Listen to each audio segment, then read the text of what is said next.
Téléspectateurs de la Glory Christ Channel, soyez bénis dans le nom de Jésus. Vous sachant nombreux devant votre petit écran, je vous invite à ouvrir vos Bibles dans le livre de Daniel chapitre 5 verset 3. Nous allons lire ensemble. Daniel chapitre 5 à partir du verset 3. Alors on apporta les vases d'or qui avaient été enlevés du temple de la maison de Dieu à Jérusalem. Et le roi et ses grands burent du vin, et il louait les dieux d'or, d'argent, d'airain, de fer, de bois et de pierre. En ce moment apparurent des doigts d'un homme, et ils écrivirent en face du chandelier sur la chaude de la muraille du palais royal. Le roi vit cette extrémité de main qui écrivait. Alors le roi changea de couleur, ses pensées se troublèrent, les jointures de ses reins se relâchèrent et ses genoux se heurtèrent l'un contre l'autre. Notre message aujourd'hui s'intitule « Le mystère de la dédicace ». Le mystère de la dédicace. Pour ceux qui ont le souvenir douloureux de la catastrophe ferroviaire des Eka,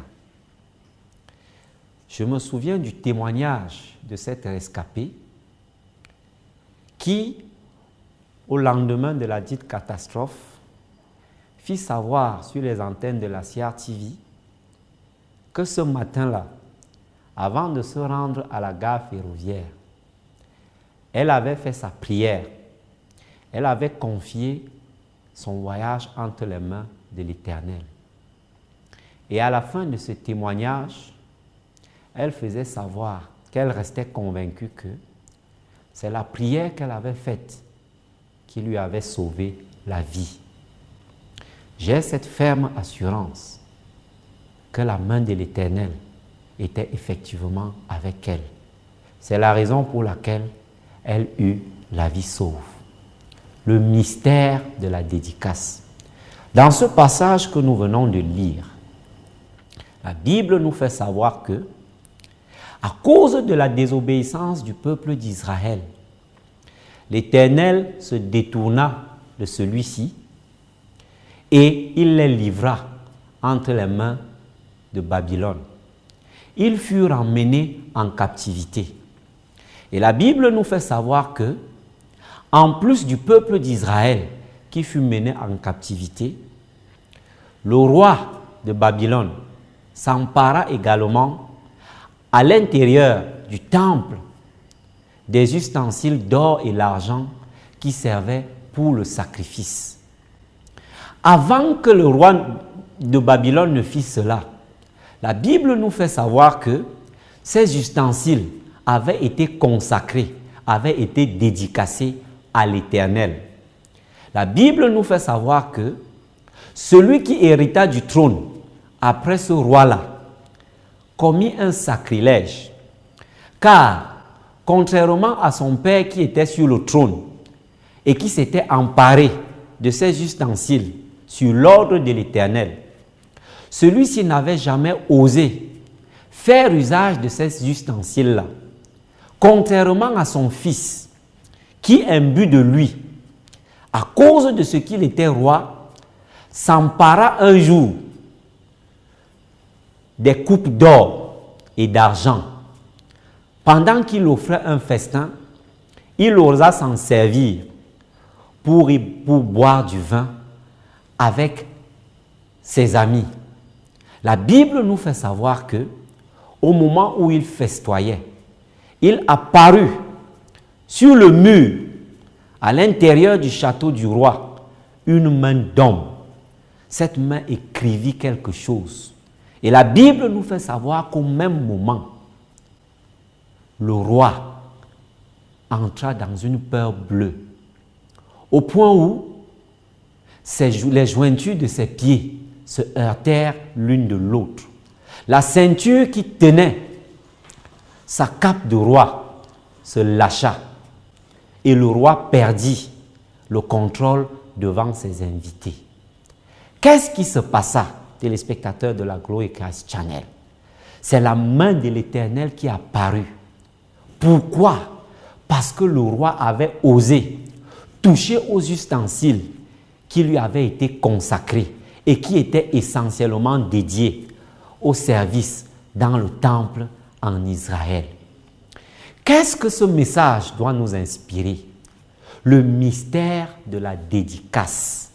Le mystère de la dédicace. Je voudrais nous porter à savoir une chose. Chaque fois qu'un objet ou une personne est dédicacée à l'Éternel, cette chose ou cette personne est désormais la propriété de l'Éternel.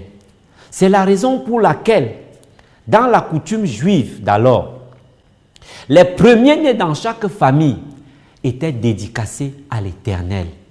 De sorte que tous les jours de sa vie, que les yeux de l'Éternel soient rivés sur ce premier-né. Téléspectateurs de la Glory Christ Channel, de plus en plus, nous entendons parler d'enlèvement des enfants.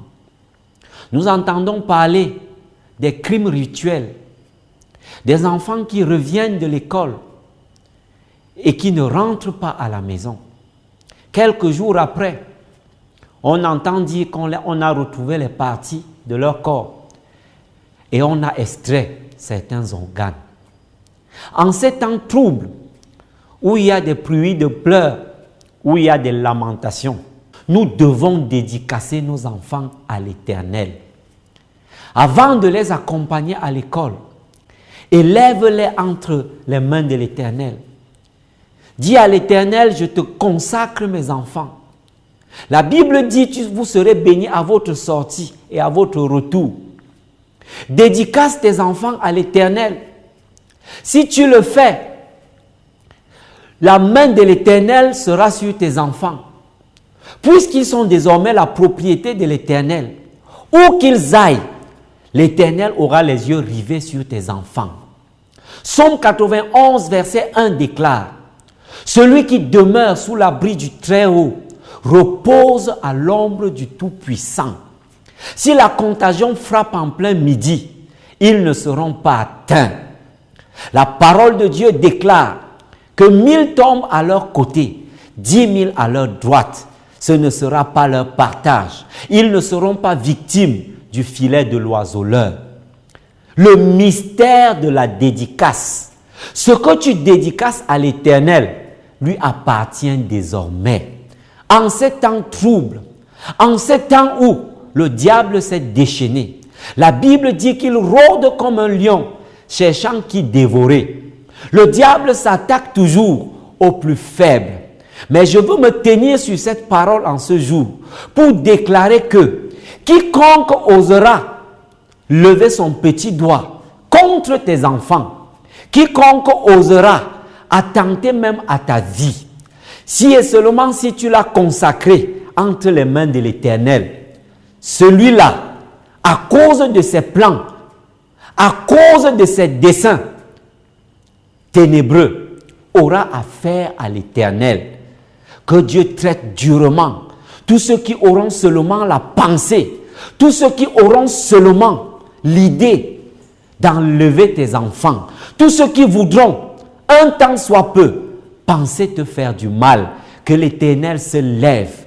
La Bible déclare à lui la vengeance, à lui la rétribution, dans le nom puissant de Jésus-Christ. Je veux encore redire cette parole avec la dernière énergie. 1000 tomberont à ton côté, 10 000 à ta droite.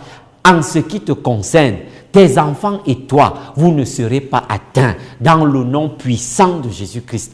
Amen. Téléspectateurs de la Glory Christ Channel, j'ai cette assurance que vous avez été bénis par cette parole. Ne soyons pas des auditeurs oublieux. Chaque matin, chaque soir, recommande ta progéniture à l'Éternel. Recommande ta vie à l'Éternel. Recommande tes biens à l'Éternel. Fais de l'Éternel tes délices et il te donnera ce que ton cœur désire. Dans le nom puissant de Jésus-Christ, soyez bénis. Amen.